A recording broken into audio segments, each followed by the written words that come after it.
मेरे सभी प्रियजनों और श्रोताओं को राधे कृष्ण। स्वागत है। मैं भाविनी मिश्रा आप सभी के सुखी और स्वस्थ जीवन की कामना करती हूँ। आज भाई दूज का पर्व है, तो आप सभी को भाई दूज पर्व की बहुत बहुत शुभकामनाएं। आज हम सुनेंगे कार्तिक मास कथा का अध्याय 17। तो चलिए प्रेम से बोलेंगे ओम नमो भगवते वासुदेवाय। ओम नमो भगवते वासुदेवाय। लक्ष्मी नारायण भगवान की जय। भक्ति से भरे भाव हे हरि मेरे मन उपजाओ। 17वां अध्याय कार्तिक कृपा दृष्टि कर जाओ। उस समय शिव जी के गण प्रबल थे और उन्होंने जलंधर के शुंभ, निशुंभ और महासुर कालनेमि आदि को पराजित कर दिया। यह देखकर सागर पुत्र जलंधर एक विशाल रथ पर चढ़कर, जिस पर लंबी पताका लगी हुई थी, युद्ध भूमि में आया। इधर जय और शील नामक शंकर जी के गढ़ भी युद्ध में तत्पर होकर गर्जन करने लगे। इस प्रकार दोनों सेनाओं के हाथी, घोड़े, शंख, भेरी और दोनों ओर से सिंहनाद से धरती त्रस्त हो गई। जलंधर के कुहरे के समान असंख्य बाणों को फेंककर पृथ्वी से आकाश तक व्याप्त कर दिया और नंदी को 5, गणेश को 5, वीरभद्र को एक साथ ही 20 बाण मारकर उनके शरीर को छेद दिया और मेघ के समान गर्जना करने लगा। यह देख कार्तिकेय ने भी दैत्य जलंधर को अपनी शक्ति उठाकर मारी और घोर गर्जन किया, जिसके आघात से वह मूर्छित हो पृथ्वी पर गिर पड़ा। परंतु वह शीघ्र ही उठ पड़ा और क्रोधाविष्ट हो कार्तिकेय पर अपनी गदा से प्रहार करने लगा। ब्रह्मा जी के वरदान की सफलता के लिए शंकर पुत्र कार्तिकेय पृथ्वी पर सो गए। गणेश जी की गदा के प्रहार से व्याकुल होकर धरती पर गिर पड़े। नंदी व्याकुल हो गदा प्रहार से पृथ्वी पर गिर गए। फिर दैत्य ने हाथ में परिध ले शीघ्र ही वीरभद्र को पृथ्वी पर गिरा देख शंकर जी गण चिल्लाते हुए संग्राम भूमि छोड़कर बड़े वेग से भाग चले। वे भागे हुए गण शीघ्र ही शिव जी के पास आ गए और व्याकुलता से युद्ध का सब समाचार कह सुनाया। लीलाधारी भगवान ने उन्हें अभय दे सबका संतोष वर्धन किया। तो इस प्रकार यह कार्तिक मास कथा का अध्याय 17वां समाप्त होता है। अब आइए सुनते हैं कार्तिक मास में सुनी जाने वाली बहुत ही प्रचलित कथा, जिसे कार्तिक मास कथा के नाम से भी जाना जाता है। तो चलिए प्रेम से बोलेंगे ओम नमो भगवते वासुदेवाय। एक नगर में एक ब्राह्मण दंपति रहते थे। वे दोनों प्रतिदिन 7 कोस दूर गंगा और यमुना नदी में स्नान करने जाते थे। इतनी दूर आने जाने से ब्राह्मण की पत्नी थक जाती थी। एक दिन उसने अपने पति से कहा कि हमारा एक पुत्र होता तो कितना अच्छा रहता। पुत्र के बहू आती तो हमें घर वापस जाने का पर खाना बना हुआ मिलता और बहू घर का काम भी कर देती। अपनी पत्नी की बात सुनकर ब्राह्मण ने कहा कि तूने बात तो सही कही है, चल मैं तेरे लिए बहू ला ही देता हूँ। ब्राह्मण ने कहा एक पोटली में आटा डालकर कुछ मोहरे रख दे। ब्राह्मण के कहे अनुसार उसने पोटली बांध कर दे दी। पोटली लेकर ब्राह्मण चला गया। ब्राह्मण सफर के दौरान यमुना के किनारे बहुत ही सुंदर लड़कियां दिखाई दी। वे रेत के घर बनाकर खेल रही थी। उनमें से एक लड़की ने कहा कि मैं अपना घर नहीं बिगाड़ूंगी, मुझे रहने के लिए ये घर चाहिए। लड़की की बात सुनकर ब्राह्मण मन ही मन सोचने लगा कि बहू बनाने के लिए यही लड़की उचित है। जब वह लड़की जाने लगी तो ब्राह्मण भी उसके पीछे पीछे उसके घर तक चला गया। वहां जाकर ब्राह्मण ने उस लड़की से कहा, बेटी कार्तिक मास चल रहा है, इसलिए मैं किसी के घर का खाना नहीं खाता। मैं अपने साथ आटा लेकर आया हूँ। तुम अपनी माता से पूछो कि क्या वह मेरे लिए आटा छान कर 4 रोटी बना देंगी। यदि वह मेरा आटा छान कर रोटी बनाएंगी तो मैं वो रोटी खा लूंगा। लड़की ने जाकर अपनी माँ को सारी बात कह बताई। माँ ने कहा उचित है, जाकर ब्राह्मण देव से कह दो कि वह अपना आटा दे। मैं रोटी बना दूंगी। जब वह आटा छानने लगी तो आटे में से मोहरें निकली।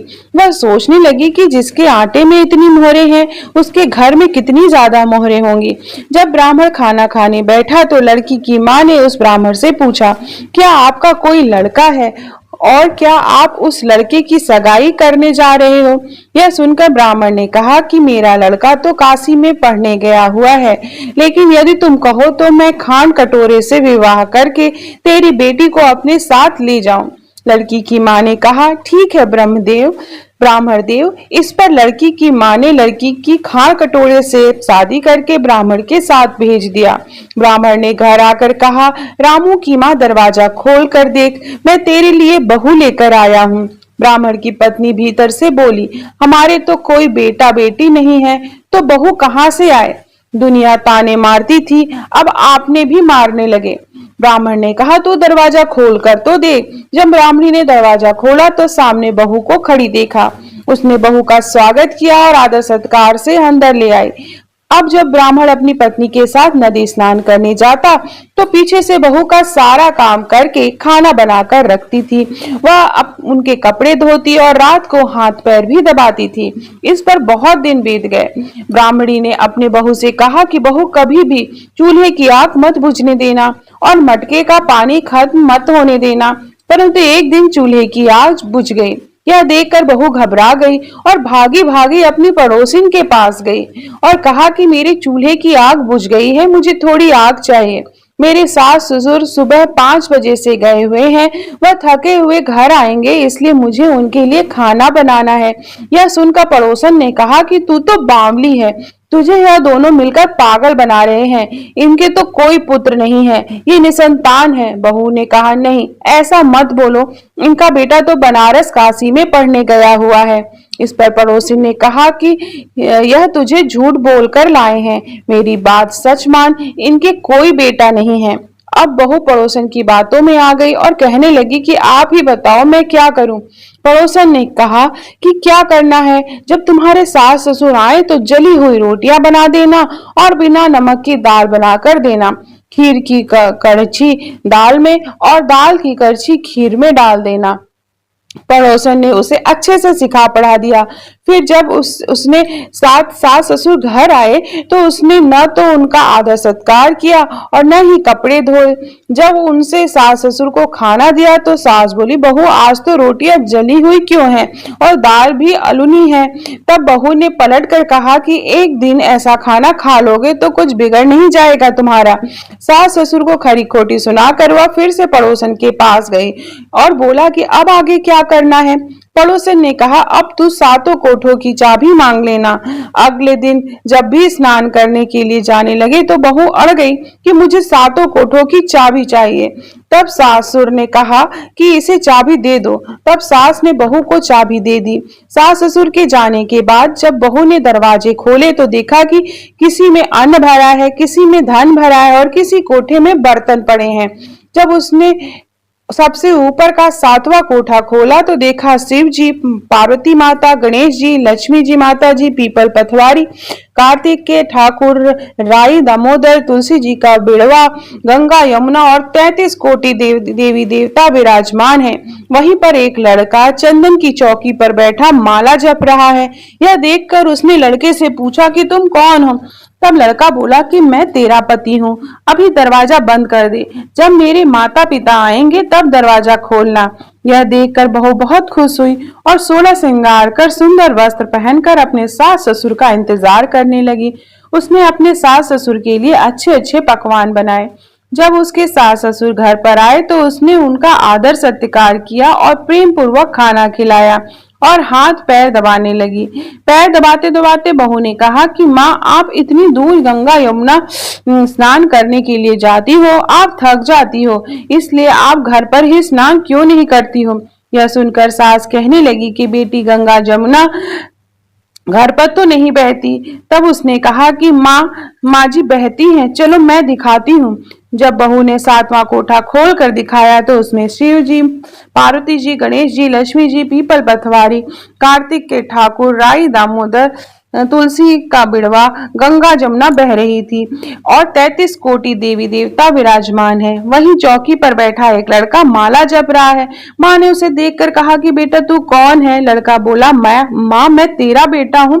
तब ब्राह्मणी ने पूछा, तू कहाँ से आया है?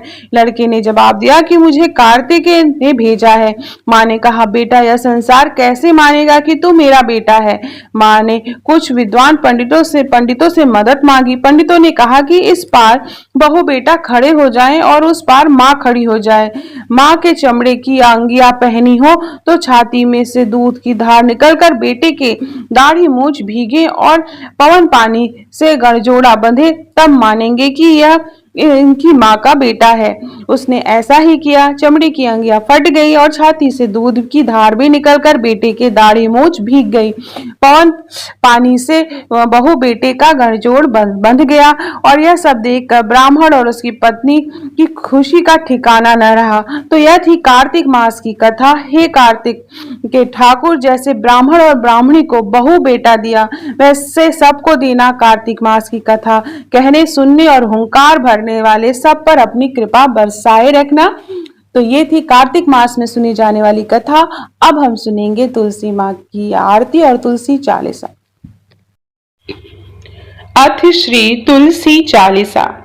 जय जय तुलसी भगवती सत्यवती सुखदानी, नमो नमो हरिप्रियसी श्री वृंदा गुण खानी। जय नंदिनी जय पूजिता विश्व पावनी देवी, जयति पुष्य सारा सुरभि हरि जीवनी सुर सेवी। श्री हरि शीस विराजिनी देहु अमर वर अम्बे, जनहित दे वृंदावनी अब जन करहु विलंब। धन्य धन्य श्री तुलसी माता, महिमा अगम सदा श्रुति गाता। हरि के प्राणुल से तुम प्यारी, हरि हेतु कीन्हो तप भारी। जब प्रसन्न है दर्शन दीन्हो, जब तक कर जोरी विनय हम कीन्हो। हे भगवंत कंत महो, दीन जानी जाने छोड़ो। सुनी लक्ष्मी तुलसी की बानी, दीन्हो श्राप क्रोध उर आनी। अस आयोग वर मांगन हारी, होई है विपट तुम जड़ तनुधारी। सुनि तुलसी श्रेयो तेहि ठामा, करो वास तनु नीचन धामा। दियो वचन हरि तब तत्काला, सुनहु समुख जनि हो विहाला। समय पारी है हो पति तोरा, पूजो आस वचन सत मोरा। तब गोकुल मह गोप सुदामा, तासु भाई भई तुलसी तु वामा। कृष्ण रास लीला के माही, राधे चाक्यो प्रेम लखिनाहि। दियो श्राप तुलसी तत्काला, नर लोकहि तुम जन्महु बाला। भयो गोप वह दानव राजा, शंख चूड़ नामक सिर ताजा। तुलसी भई तासु की नारी, परम सती गुण रूप अगारी।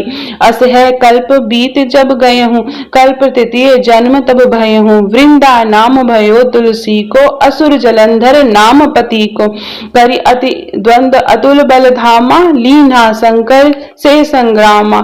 जब निज सैन्य सहित शिवहारे, मरहि न तब हरहि पुकारे। पतिव्रता वृंदा थी नारी, को न सके पति संहारी। जब जलंधर ही भेष बनाई, वृंदा डींग हरि पहचो जाय। शिव हित लही करी कपट प्रसंगा, कियो सतित्व धर्म तेहि भंगा। भयो जलंधर कर संहारा, सुनि वृंदा उर शोक अपारा। तेहि छड़ दियो कपट हरि टारी, लखि वृंदा दुख गिरा उचारी। जलंधर ही जस हथ्यो अभीता, सोई रावण है हरहि सीता।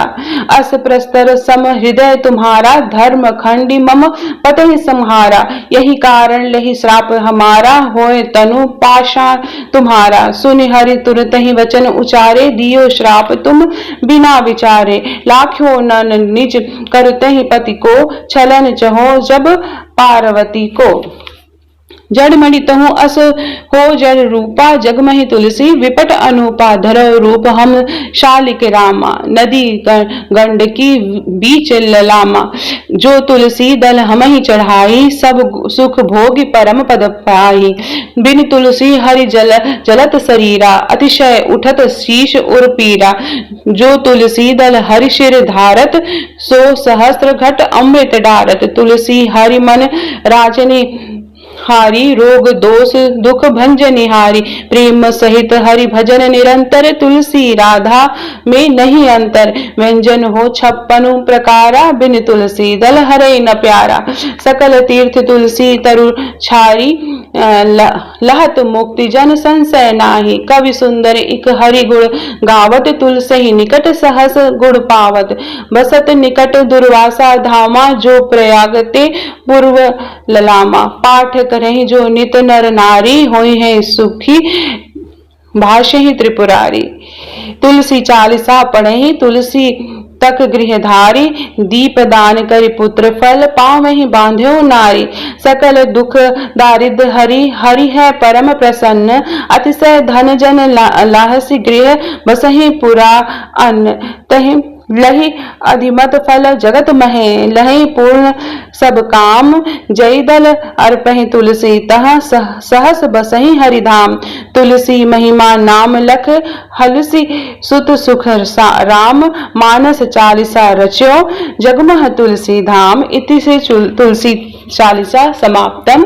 तो प्रेम से बोलिए तुलसी मैया की जय। अब तुलसी माता की हम आरती पढ़ेंगे। आरती वृंदा तुलसी की, प्राण की प्यारी प्रभु जी की, कंचन थार कपूर की बाती, करत प्रकाश हृदय दिन राती, देखी लक्ष्मी हूँ दौड़ी आती, नित नव होती आरती घी की, जो उन्नति नित चहे सुमति मति, तुलसी ही भजहि कहीं कमलापति। आरती वृंदा तुलसी की, प्राण की प्यारी प्रभु जी की, तुलसी दल बिनु जिन्हि लगे अति, मैं और मिठाइयों फीकी, हे भगवती सती भय भंजनी, तुलसी पाप ताप मद गंजनी। आरती वृंदा तुलसी की, प्राण की प्यारी प्रभु जी की, नित नूतन मानस मनरंजनी, हरि की परम प्रिया तिनी की। प्रेम होत जह तुलसी माही, भूलहि तह यमदूत न जाहि, सुंदर दास रहत अगनाही, भजति मिटह भव जलनी जी की। आरती वृंदा तुलसी जी की, प्राण की प्यारी प्रभु जी की, आरती वृंदा तुलसी जी की, प्राण की प्यारी प्रभु जी की। तो ये थी तुलसी महारानी की आरती, जो शाम को जब आप दीपदान करेंगे या सुबह दीपदान करेंगे तो तुलसी माँ को जरूर आप आरती करें तुलसी माँ की। और 1 महीने, आप साल भर तुलसी को दिया नहीं जलाते हैं, लेकिन ये कार्तिक मास में आप तुलसी में दिया जरूर जलाएं। तुलसी माँ को शाम के समय स्पेशली आप दिया जरूर जलाएं। तो आप सभी को कार्तिक मास की बहुत बहुत शुभकामनाएं। और आपको मेरी आवाज पसंद आ रही हो, मुझसे कथा सुनना पसंद आ रहा हो, तो प्लीज कमेंट बॉक्स में राधे कृष्णा जरूर लिखिएगा। ये कार्तिक मास हम सब के जीवन में सुख और खुशहाली, ऐश्वर्य, सुख, समृद्धि लेके आए, इसी की कामना करते हुए प्लीज मेरे चैनल को सब्सक्राइब कर लीजिएगा। बहुत बहुत धन्यवाद ये वीडियो देखने के लिए। और आपको सभी अध्याय के करके इस महीने में आपको कार्तिक मास के मिलेंगे। बहुत बहुत धन्यवाद।